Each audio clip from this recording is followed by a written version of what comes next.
Good evening, viewers, and welcome to The Link. This is a pleasure we have to associate and furnish you with information that you can use and opportunities for your businesses and around your money. We are very encouraged when we bump into some of you in the suburbs and you do express yourselves on how The Link benefits you.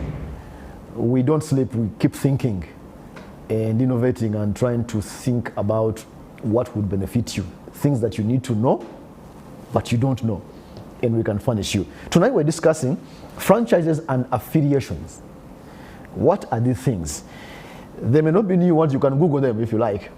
But tonight we're going to add flesh onto them and see how they can work for you. You might have bumped into them in school for those who have done some degrees in around business areas.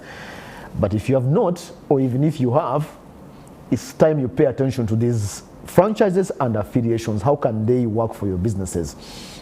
And tonight, my guest is Miss Mercy Makabai Chamtai, Senior Associate at Kampala Associated Advocates, and she's a corporate advisory lawyer and an energy law enthusiast. So if you're in energy, you're looking for her also one of these days, corporate advisory, she's one you can find. And tonight she's here to talk about franchises and affiliations. Mercy, good evening. Good evening to you, Sam. Thank you very much for having me here. It is indeed a pleasure, and I'm excited to share my thoughts and to be able to teach on this topic. Yes, I love the word teach. I know you do, Sam. Here we teach. Yeah. Let's take the first question. What is a franchise? And what's an affiliation? Let me ask them in compound fashion. What is the franchise and what's an affiliation? And the difference, if there is. Thank you very much. A franchise really is a business arrangement between two different entities, where one entity decides that I do have a good brand, I have very good business operation systems, and I would want to expand my business into a particular area. I would want to expand my operations into a particular region, but doing so requires more resources and more manpower, and I may not be able to do it myself. So I either headhunt in those particular regions, or someone approaches me and decides that they want to be a part of my business. So we decide to enter into a franchise agreement, whereby I allow them to use my brand and my business operations. My brand name. My brand name. So maybe they want to use Mercy in their particular area. So they replicate Mercy in a particular location, and they use my business operating systems, my business manuals, my colors, my logo, everything. So when they walk into any entity in whatever country that they open in, so maybe it's in Uganda, they need to be able to see exactly where, they need to see the exact branding, like that of the originator of that brand. So a franchise really is where party A decides to give party B their brand and their business operating systems to use for a particular fee. And usually what happens at the initial stages, party B pays an initial fee, and that fee could maybe be in the ranges of $10,000 or whatever it is that the brand owner thinks is viable for their brand value. And then party B then pays that money and is given access to that information, and then they create their own business based off that brand and the business operations in that particular country. Is it what you see before we go to affiliations, Mercy? Is it what we see like Total, Shell? Is that, would those be franchises? No. Those are not franchises. Franchises would be something like KFC. KFC, yes. Yes, because what's happening with Total or Shell, I mean, they have their different business models, so we may not be able to unpack that. But I know that for a brand like KFC, what happens is that a person from Uganda decides that there's a good market in Uganda for KFC, and so they approach KFC from wherever it's incorporated, and then they ask for an opportunity to partner with them through a franchising arrangement to create a KFC in Uganda. So it's the person in Uganda that has to do their own market studies. They have to focus, decide on what location they are working with. They need to have money to invest. And so once they have ticked all those boxes and they are willing to abide by the branding laws of KFC, then KFC enters into that franchising agreement with them and allows them to replicate that business in Uganda. So once they replicate that business, they are considered a franchise of KFC. The international brand. Do we have local franchises? We think now KFC is American, Kentucky Fried Chicken. That's true. Do you have Ugandan franchises? Interestingly, we do. And maybe just to understand, a franchise can be any entity. Anyone, NTV can decide to franchise itself. Any entity can decide to enter into franchising agreements with any other person, provided you have a brand that's consistent and that you have business operating systems that can be duplicated by another person. But one of the successful local franchises we've seen is Jibu. At least when you do go on their website, you will find that they have local franchising These guys who do water? Yes. So what they do is that they partner with people in different locations in Uganda, and I believe that's the same model they use in other countries, that allows them to have those people create their own business, but using Jibu systems, business operating systems, Jibu brand. So when you walk to Jibu Namuongo, for instance, you're going to think you're working with Jibu, the company, but you're probably working with a local franchise. Someone who has entered into a franchising agreement with Jibu. Okay. Yes. So it's a very interesting concept. Affiliations. Affiliations is a more loosely used word, because for an affiliation, it's really saying that I'm part of this group of companies, I'm part of this group of branding, and usually it's a result of business structuring. So you have a scenario where a company has an arm for fuel stations, it has an arm for restaurants, it has an arm for maybe a different type of business. So what happens there is that those companies in a way are affiliated. Or you have a scenario where a company A decides to enter into a joint venturing agreement or a partnership agreement with company B, and in that way they could be affiliated. Or company A in Uganda can enter into an affiliation marketing agreement with a company abroad, and allowing them to maybe market products on behalf of that company abroad or within and get commissions. So affiliations vary. There is no tight, neat way in which they are defined. But really, it talks about an association between two different brands. But it's different from franchise arrangements because there is no control as it is for franchise arrangements.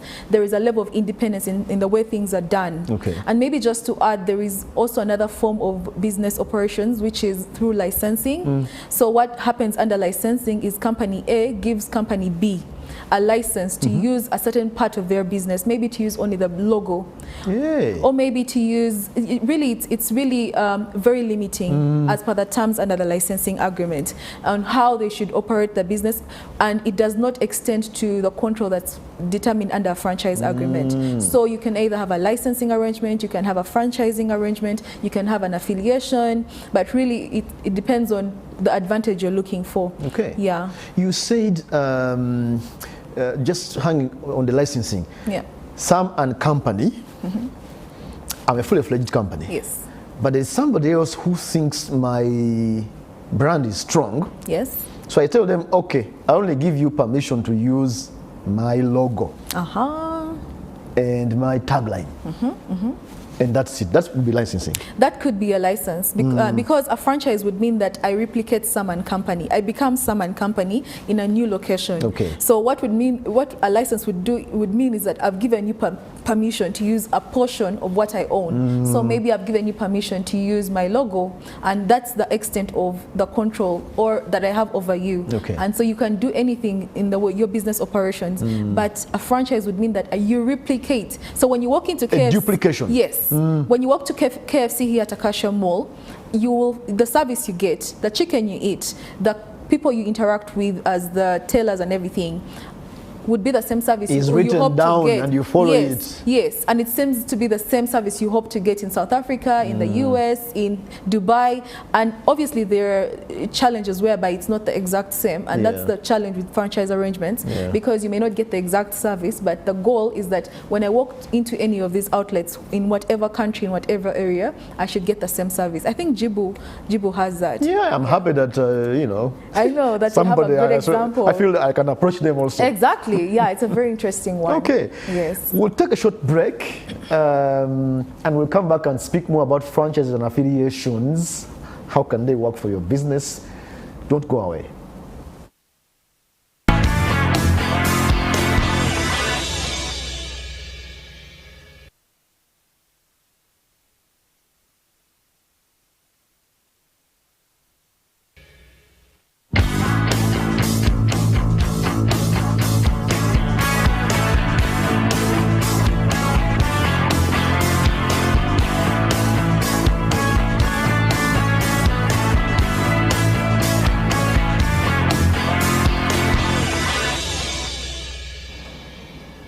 welcome back from the break, and I hope you caught the difference between affiliations and franchises, and there's a third dimension, licenses.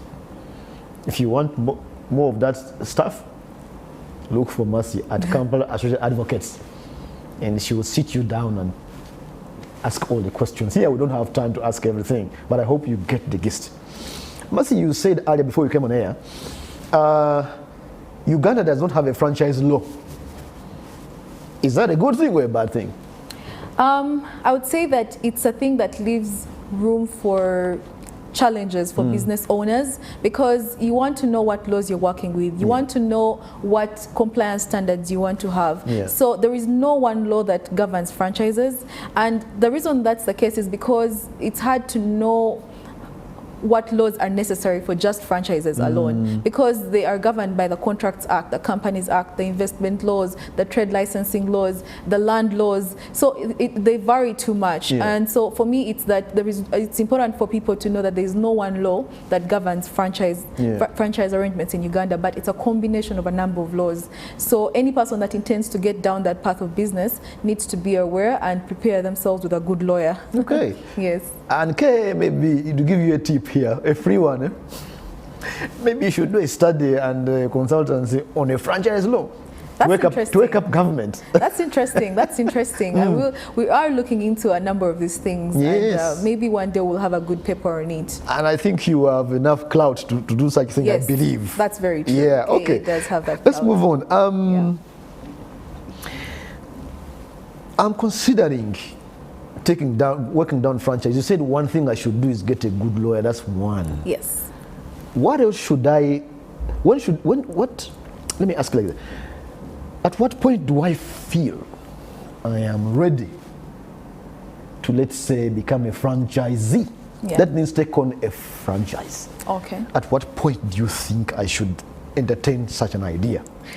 I think for a person who wants to be part of a bigger franchise, you want to consider this at a point where you have enough financing, because for you to take on a franchise, you need to have initial capital for investment, because you're going to employ people, you're going to have premises you have to pay for, you have to pay the initial fees. Meanwhile, once you have a franchise, you have to pay royalty fees, for instance. Royalty fees would mean like a portion of your money that you're making from your business has to go back to the brand owner. So before you decide to get into this business, you need to know how much money do I have? Am I ready for this type of investment? But another more critical thing is market studies. I think so. Yes, because when you look at it, the people ask themselves why we only have KFC, maybe why don't we have McDonald's and all these other food brands? But I mean, there are studies that are done before they decide to bring a particular brand into the country, and those studies inform whether it will be a feasible idea or not. So for me, those would be the most important things: the market study and the financing. Other things can always be worked on. How about my systems, Mercy? You know, so I don't bite off something big, because a bigger brand like a franchise might require that I am firm. Or the franchisor, the owner of the brand, will look into, will do an audit for me. Do they do that? So what happens usually is that they go through an assessment. They assess whether you're capable of taking on the brand. But ordinarily, at the time when you're approaching them, because usually they don't headhunt, usually it's the person who goes and says, I want to be a part of KFC brand. So you have to show capability. And remember, the operations and business systems, you adopt theirs. So you need to have the financing and the manpower capability to adopt. If KFC tells you you need to have these machines and you need to buy them from this particular person, you need to be able to do that. Yes, you can't go and say, no, I'll get my Ugandan guy somewhere to do this and this. That way. So you can't, so that's what makes it a challenge. You may want to do this thing, but you may not have the financing to adopt their business standards and their operating standards. So for me, it's that the things that become important when you're making this decision is, have you conducted a good market study, and does it tick all the boxes? And then second of all, do you have the financing? And my internal systems. Yes. Some people have weak internal systems, accounting systems, human resource processes, and that means all those have got to be okay. Yes, they have to be okay, but the advantage that franchising does is that it allows you to get training support, so that the brand owner will probably send people to train you, they'll give you manuals, they'll give you, so you could get that support, but you can't get that support if you don't have enough financing and enough good market study to understand that you're able to absorb whatever it is they're going to give you. Okay. Yes. In all the instances, Mercy, you have listed franchises, affiliations, and even licenses, it seems that I could be able to take on identity or associate with identity of a bigger brand than me. Now, in thinking about taking that decision, what difference does it make for me to say, take on, I don't want to name names, but Mercy and Company is big, and I'm a law firm. Yeah. And Mercy and Company advocacy is big, and I want to take them on, to associate with them. What difference does it make for me? Why should I? I'll steer away from the part of law firms because it's a bit more sticky. But I think I'll stick to the part of, I'll just say KFC, for instance. Yes.